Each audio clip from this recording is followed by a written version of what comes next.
All right, let's talk about this app. It's called Moon Phases and Lunar Calendar by Connect Stars. We're going to talk about what's correct about the app and what's incorrect about the app. The most important thing that the app does that is correct is when you go to the menu here, go to the zodiac, and here is today's date. I have it set to New York, but you can change it for your area. It's about 1:00 p.m.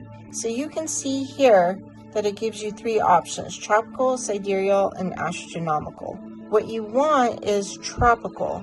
Right here, the center circle, it shows the sun in the proper tropical sign, which is Pisces, which is correct.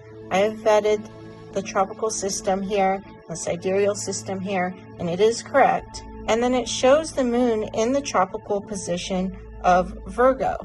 So what that means is the sun is kind of ending Pisces, so it's almost to Aries, so it's going to be almost mid-vortex, where in Virgo the moon's moving down and it's moving to the equator, also almost mid-vortex. When they move like this into Aries and then into Libra, that's when we have Easter at the full moon time. Okay, so right now they're about here. So it correctly puts the sun in Pisces and it correctly puts the moon in Virgo. Now what is incorrect about this is its placement. As you all should know by now, Aries does not go at the top because Aries is a mid-sky position here.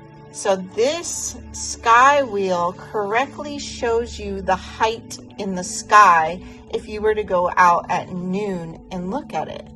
Where this sky wheel does not put the height in the sky in the right position, but it does put them in the right sign. Now, if you switch to sidereal, you'll see that the moon's tropically, which is the system and the science of the universe, the original system, the way it was meant to be, because the sun and the moon moving between the tropics never changes. The sidereal system, which are constellations, they're shifting through time. So you'll see that it puts the moon here in Leo. That means it's saying, oh, the moon is in the tropical position of Virgo, but the constellation behind it is Leo. But the position of Virgo, or the position of Pisces, in terms of the sun and the position of Pisces, will absolutely return here next year. So you can't really say the moon is in Leo because that's going to shift through time.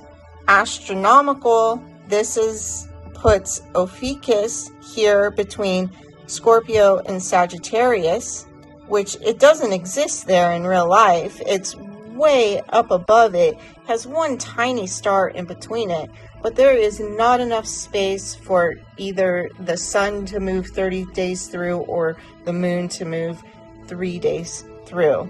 Okay, so it's basically a psyop. Astronomical and sidereal are basically psyops, and I know a lot of people don't want to hear that, but the science of the universe is written in tropical because these are the attributes of the sun, the torus field of the sun, and its frequency or sound and light vibration that's given to you depending on your distance from it. These positions represent attributes of the sun. Aries, the lamb, being the beginning of the new year. That's the war energy, or we're ready to get on with the spring. It's like the get up and go. The baby lambs are birds.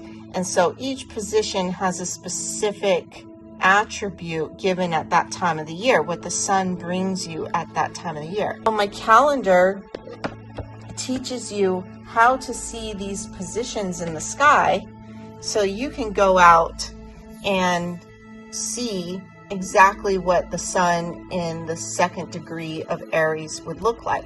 So this all matches both the solar and lunar phasing in their tropical positions on this vortex as they move up and down. And you can see those move at noon for the sun and noon for the moon. Also in the calendar are all these wonderful graphs that are on cardstock. They're really firm, and you'll be able to go through all of those and have them for a long time. Explains how torus field works, sine wave, what that looks like. The other thing with the app, if we go back to the phasing here of this moon, now they just took the moon doing one orbit and around a globe and what they think the phasing would look like. So this phasing, you see, just keeps doing the same thing over and over. See that? It's not really correct, because depending on what sign the sun and moon are in, you can get phasing that's up here, and you can get the bullhorns we call down here.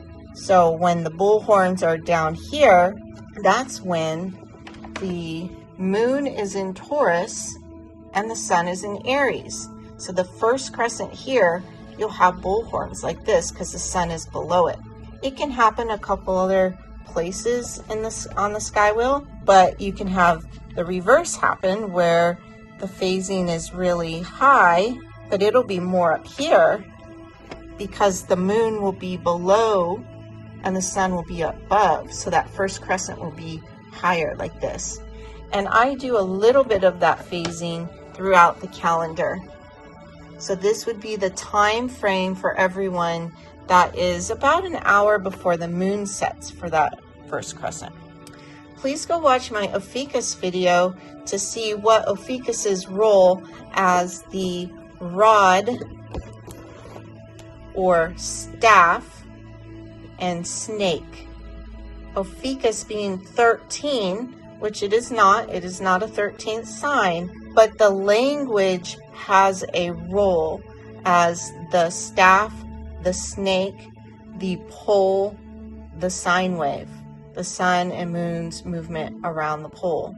So you could check out that video.